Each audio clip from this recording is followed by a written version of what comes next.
नमस्कार. दिवाळी स्पेशल शेव लाडू कसे बनवायचे ते आज आपण बघणार आहोत. तर इथं मी 1 किलो बेसन घेतलेलं आहे, स्वच्छ चाळून घेतलेलं आहे.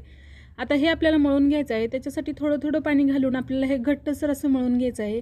शेवासाठी बेसन हे नेहमी घट्टच मळावं लागतं, जास्त सैल मळायचं नाही. तर इथे बघू शकता अशा पद्धतीने कणिक मळलेली आहे. आपण नेहमी कणिक मळतो त्या पद्धतीने मळून घ्यायचं आहे. आता हे 2 ते 3 तास चांगलं भिजायला ठेवायचं आहे. भिजलं की शेव छान फुलते.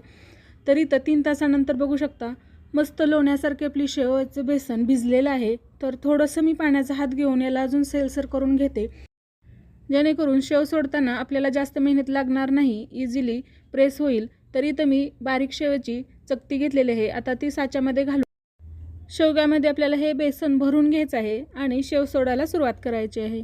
तर इकडं मी गॅसवरती तेलही गरम करायला ठेवलेलं आहे. तेल चांगलं गरम असावं, कारण आपण जेव्हा शेवाचे लाडू बनवतो त्यावेळेस शेव जास्त कडक तळली जात नाही, थोडीशी सॉफ्ट नरम तळली जाते.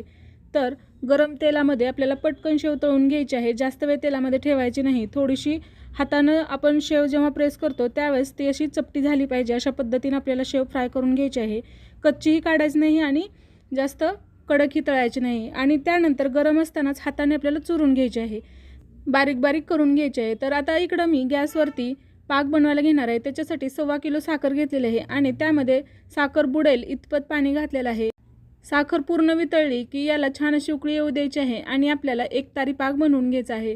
जास्त कडक पाक बनवायचा नाही किंवा कच्चाही नाही. एकतारी पाक झाला की आपण जी शेव बनवून घेतलेले आहे त्यामध्ये मिक्स करायचं आहे. तर इथं मी बारीक चुरून घेतलेले बघू शकता अशा पद्धतीने. आता यामध्ये वेलची पावडर घालून घ्यायची आहे.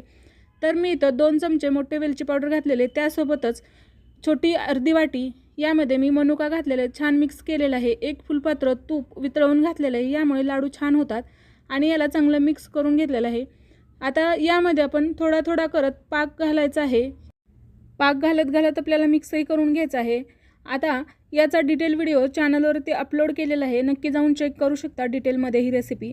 तर लाडू बनवून घ्यायचे आहेत. आवडली असेल रेसिपी तर लाईक, शेअर आणि सबस्क्राईब करा. धन्यवाद.